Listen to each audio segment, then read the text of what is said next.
Hello, I'm Perry from Rennet Rind, and I am the chap who's responsible for putting your mystery cheese box together. So that's 5 British artisan cheeses, matured, selected by myself, yours truly. And I just kind of look at the vibe of the month, plan ahead, and try and work out the 5 best cheeses that I can give you to enjoy throughout the month. Weather's great at the moment. So we're moving into this kind of spring vibe at the moment. So we've got this kind of like a lighter board, a little bit more refreshing, that if we're lucky enough that the weather persists, that you can be back in the garden, eating these 5 cheeses with family and friends and knocking back a little bit of wine. So I think it's just really important that we kind of encapsulate that moment in this month. So yeah, you would have got 5 cheeses, the biscuits, the tasting notes, obviously this video, someone would have bought you as a gift, or you've sent it as a gift. This is essentially what they're getting. So I'm gonna run through them. I'm a world cheese judge. I was Britain's first ever Affineur of the year. I won it the year following up to that, and then I was invited to judge last year. This year I'm competing, so fingers crossed, hopefully. That could make it a triple, which would be incredible. But yes, anyway, that's my credentials, why I'm qualified to talk to you about cheese. I've dedicated my life to it. So first cheese we have up, this is a small little goat's cheese, which is called Eve, made by Roger Longman down in Somerset. Yeah, your eyes do not deceive you. That's a little leaf wrap on the outside. Goat's cheeses are synonymous with kind of this really nice uplifting kind of like weather, springtime.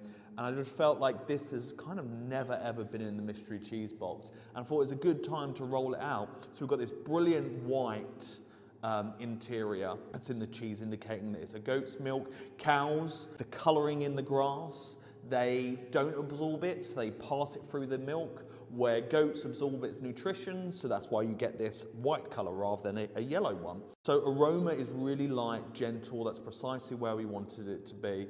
I eat it with the leaf on. I kind of really love that vine leaf kind of different texture. Texture is gorgeous. Such a dense cheese, really milky. Kind of got that nice, small little goaty vibe to it. It lets you know what you're eating. The milkiness is there. The salt balance is absolutely perfect. You're getting nice little bubbling of savoury that moves in. The rind is a little bit mushroomy, but there's a nice little raw nut that's kind of in there in terms of the sweetness that's coming through. That's a really delicious starter cheese. That could be a favourite on the board. Leave it out room temperature, that's going to open up more. You might get a little bit of ooze that runs around the rind. You've got a thin little paste around there. Could work out quite nicely. Next cheese up, we have Westcombe cheddar. Westcombe, and a massive cheddar for the UK. Really good at making cheese. They have these maturation rooms where they're built into a hill. So you've got some beautiful kind of a mound, I suppose, hill mound. So it's got these really nice, stable kind of environments that cheddar just tends to love. And we're just finding this is the perfect cheddar for the board. It's, at the moment, this batch is coming through, not too pokey, not too powerful. The aroma has got a little bit of spike, a little bit of citrus in there, kind of lets you know there's going to be a savoury element to it, but it doesn't feel like, wow, that's going to knock you out. So a nice, gentle experience, hopefully. Let's have a taste. That's quite a large bit. I fancy cheddar today. Really delicious. That acidity is there, that zip is there, in a real mineral way. Feels kind of like rounded and like wholesome. Feels a bit grippy, kind of on the side of the mouth. Brilliant finish. Really aromatic. Now we're moving in that herbal kind of area. The flowers, I suppose, the forage that may be there or may not be there. I'm getting a little bit of that kind of fruitiness. That's it, more fruity.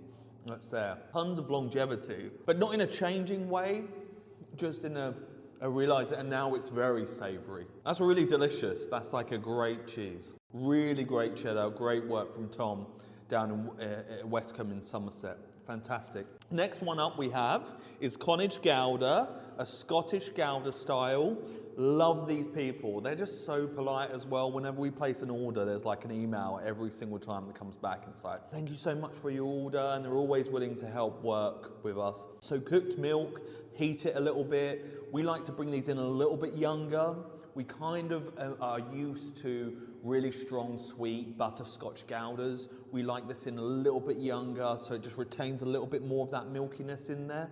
Just to let you know the quality and where it comes from a little bit. So far sweeter on the nose. If you compare that to something like the Westcombe before, and that tang, that cheddar comes through, it's really good comparison to feel that, you know, that kind of sweetness. Not too powerful. Let's have a taste. Nice chewier texture, good elasticity, very milky, very subtle, a little bit lactic that's in there as well. The sweet is kind of for the cream. It's more buttermilk than like sweet Gouda style. There's a little bit of a nod to a cheddar style. Really Moorish, really delicious. Meatiness as well. Towards the rind, more meatiness. And that's Connage Gouda. Brilliant cheese. Next one up, Duckett's Caerphilly. So another cheese from Westcombe. So I kind of wanted to get that comparison across of what milk quality can do and the similarities between two cheeses. We've had a break moving over to Connage. That's very palate cleansing. And now we're going to move on to this one here. So Caerphilly is one of the oldest cheeses that we make in the UK. This one's obviously made down in Somerset by Tom. Kind of distinguished by this kind of lift up that you have on the little sort of heel of the rind, and this mossy kind of rind, feel velvety to touch. And then good kind of breakdown on the outside, darker colour, then a chalky middle to get kind of hopefully the acidity that we love about Duckett's. Let's have a smell. So fresh. That is like, you know, milking a cow, you know, that is like nice burst that's in there, in the Greek yogurt area. Nice textural change. We've got this dryness that the other three cheeses don't have, which becomes a little bit crumbly as well. Once again, quite subtle, but that mushroom element from the rind really kicks in. Kind of fresh mushroom, nice and light, not too overpowering. Really enjoyable, you know, subtle, got that level of subtle complexity with the mushrooms that are going on that really allow the cheese to kind of get to work and just be bigger than actually that profile of it. Fantastic. Duckett's Caerphilly. Try alongside with Westcombe and compare. Final cheese. Our friend Mario Olianis from Otley in Yorkshire. Hilarious guy. Really cool. Got a massive TikTok following for washing his cheese under the tap. You know, natural thing to do, perfectly safe to do. Go and check him out. This is his pecorino blue style, we call this cheese. So we're looking at sheep's milk here.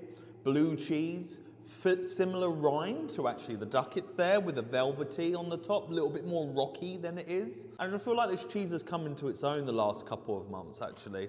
Really nice to cut actually on there. Mario's brilliant. He's a Sardinian that moved to Yorkshire. So he's got a British accent, which is Yorkshire with an Italian kind of Sardinian twist, which always catches me off guard, but they're really lovely people. Aroma, heavy biscuity I'm getting, proper pack of digestives just kind of opening, you know, maybe actually in that kind of area of like Ovaltine, if anyone gets that, Ovaltine kind of area. Let's have a taste. Nice, like solid, springback is great. Intensely meaty, which was a bit of a surprise. We've got that kind of bitterness that's in there, that meatiness that's in there. Way more exciting on the blue.